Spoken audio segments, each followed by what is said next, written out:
WBSCT অর্থাৎ West Bengal state council of technical and vocational education and skill development যে polytechnic education, সেই polytechnic এডুকেশনের সেমিস্টারের রেজাল্ট এখনও পাবলিশ হচ্ছে না কেন?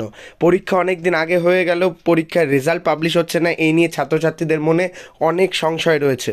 এছাড়া অনেক ক্ষেত্রে অন্যান্য অনেক জায়গা থেকে ছাত্রছাত্রীরা বিভ্রান্ত হচ্ছে অনেক রকম নোটিশ বা মেল, সমস্ত রকম সিদ্ধান্ত দেখে।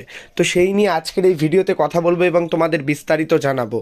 তার আগে অবশ্যই চ্যানেলটিকে সাবস্ক্রাইব করে দাও। চ্যানেলে প্রথম আসলে অবশ্যই ভিডিওটি লাইক করে বন্ধুদের মধ্যে শেয়ার করে দাও, কারণ এই চ্যানেল থেকে কিন্তু তোমরা এবং তোমার বন্ধুরা ইন ফিউচার প্রচুর হেল্প পাবে এবং সমস্ত রকম পলিটেকনিক আপডেট এবং ইনফরমেশান আমি অনির্বাণ তোমাদের মধ্যে নিয়ে আসি। তার আগে তোমাদের সমস্ত স্টুডেন্টদের উদ্দেশ্যে বলে দিচ্ছি, অবশ্যই যারা এখনও আমাদের হোয়াটসঅ্যাপ এবং টেলিগ্রাম গ্রুপ, টেলিগ্রাম চ্যানেলে জয়েন করোনি, তারা সেই চ্যানেলগুলোতে জয়েন করে যাও। সেখান থেকে কিন্তু তোমরা খুবই মূল্যবান কিছু আপডেট এবং ইনফরমেশান পেতে থাকবে। তো অবশ্যই ভিডিওটি দেখো। এই ভিডিওতে আমি তোমাদের জানাবো যে পলিটেকনিকের রেজাল্ট আসতে লেট কেন হচ্ছে। দেখো, সবার আগে তোমাদের আমি জানিয়ে রাখি, রাজ্য কারিগরি ভবনের পক্ষ থেকে প্রচুর মেল সমস্ত ইনস্টিটিউশনে আসে এবং সেখানে কিন্তু অনেক রকম বিষয় দেওয়া থাকে। অনেক ক্ষেত্রে অনেক চ্যানেল বা অনেক জায়গা থেকে তোমরা এই সমস্ত মেল এবং আপডেট পেয়ে বিভিন্ন রকম ভুল সিদ্ধান্তে গৃহীত হচ্ছে। তো সেই জিনিসগুলোকে আগে কাটাও এবং তোমাদের যে বেসিক নিডস বা বেসিক ইনফরমেশান সেগুলোকে বোঝার চেষ্টা করো।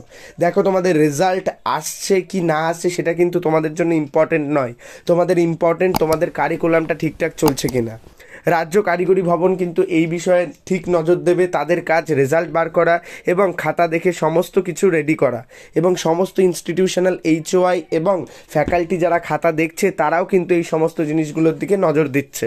রাজ্য কারিগরি ভবনের পক্ষ থেকে এই বছর তথা কিছুদিন ধরে কিছু আপগ্রেডেশন চলছে। রেজাল্ট ভেরিফিকেশান থেকে শুরু করে রেজাল্টে কোথায় কি কমি থাকছে, কি প্রবলেম থাকছে, সেগুলোকে কতটা নেগোশিয়েট করা যায়, ইন ফিউচার কতটা ভালো রেজাল্ট করা যায়, তার জন্য কিন্তু প্রচুর ফিডব্যাক অপশান থাকছে এবং সার্ভে রিগার্ডিং জিনিসগুলোর জন্য অনেকটা বেশি সময় লাগছে।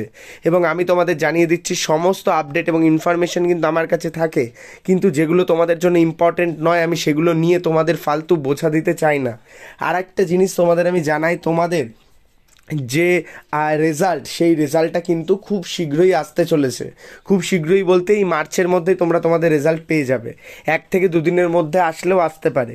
রাজ্য কারিগরি ভবনের অফিসিয়াল আধিকারিকতা ছাড়া কারোর কাছে কোনো রকম আপডেট থাকে না যে কবে রেজাল্ট আসবে। সেই ক্ষেত্রে আমি তোমাদের জানাচ্ছি, অযথা এই জিনিসগুলো নিয়ে চিন্তাভাবনা করা বন্ধ করো। তোমাদের যে অফিসিয়াল আপডেট বা অফিসিয়াল যে সমস্ত জিনিসগুলো সেগুলোতে ফোকাস করো, তাহলে তোমাদের ইন ফিউচার সত্যি খুব ভালো হবে। আর একটা বিষয় আমি তোমাদের জানিয়ে রাখি, তোমাদের সমস্ত পলিটেকনিক থেকে ইন ফিউচার তোমরা যখন বিটেকে ভর্তি হবে, ডিগ্রি ইঞ্জিনিয়ারিং করবে, তার সমস্ত আপডেট পেতে অবশ্যই কিন্তু চ্যানেলটিকে সাবস্ক্রাইব করে নাও। তোমাদের এই যে সেমিস্টারের রেজাল্ট, এই নিয়ে তোমরা অনেকে চিন্তার মধ্যে রয়েছো এবং চিন্তার মধ্যে থাকাটাই স্বাভাবিক, কারণ অনেকের পরীক্ষা কিন্তু অ্যাভারেজ হয়েছে। সেই ক্ষেত্রে তাদের মধ্যে চিন্তাটা কিন্তু বেশি থাকে যে আমরা পাস করব না, আমাদের কোনো সাবজেক্টে সাপ্লি চলে আসবে। আর একটা কথা আমি তোমাদের জানিয়ে রাখি, পলিটেকনিকের প্রতিটা ফ্যাকাল্টি বা প্রতিটা ডিপার্টমেন্ট কিন্তু চায় সমস্ত স্টুডেন্টদের পাস করিয়ে দিতে। কেউ কিন্তু চায় না যে কোনো স্টুডেন্টকে সাপ্লি খাওয়াতে। তো সেই ক্ষেত্রে তোমরা যদি ঠিকঠাক লিখে আসো, তোমাদের 1-2 নাম্বার যদি গ্রেস মার্কসও দরকার হয় প্রতি সেমিস্টারে, তোমরা সেটা পেয়ে পাস করবে। সেটা তোমাদের আমি আগেও বলেছি। তো সেই ক্ষেত্রে অবশ্যই কিন্তু এই জিনিসগুলোতে ফোকাস করো। তোমাদের এই যে আপকামিং রেজাল্ট কিছুদিনের মধ্যেই আসতে চলেছে, কারণ আমার কাছে যে আপডেট রয়েছে, যেটা আমি তোমাদের একদম নিজের সূত্র থেকে জানাচ্ছি, সেটা হচ্ছে খাতা দেখা প্রপারলি কমপ্লিট হয়ে গেছে অনেক দিন আগেই। তারা রেজাল্ট ভেরিফাই করছে এবং রেজাল্ট রিচেক করছে, যাতে অনেক ক্ষেত্রে রেজাল্টে যে প্রবলেমগুলো দেখা যায় সেটা যাতে না হয়, সেই জন্যই রেজাল্ট বেরোতে সময় লাগছে। তোমরা কি এটা চাও না যে তোমাদের রেজাল্টটা ঠিকঠাক বেরোক? এমন ধরো হলো তোমাদের রেজাল্ট আগে বেরিয়ে গেল, সেখানে প্রচুর ছাত্রছাত্রীদের সাপ্লি, তো সেই সমস্ত কারণেই কিন্তু রেজাল্ট বেরোতে দেরি হচ্ছে।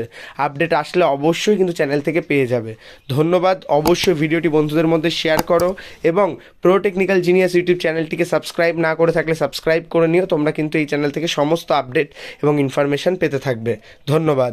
ভালো থাকো, সুস্থ থাকো, প্রো টেকনিক্যাল জিনিয়াস ইউটিউব চ্যানেলের সাথে থাকো, সকল ইনফরমেশান সবার আগে পেতে থাকো। ধন্যবাদ।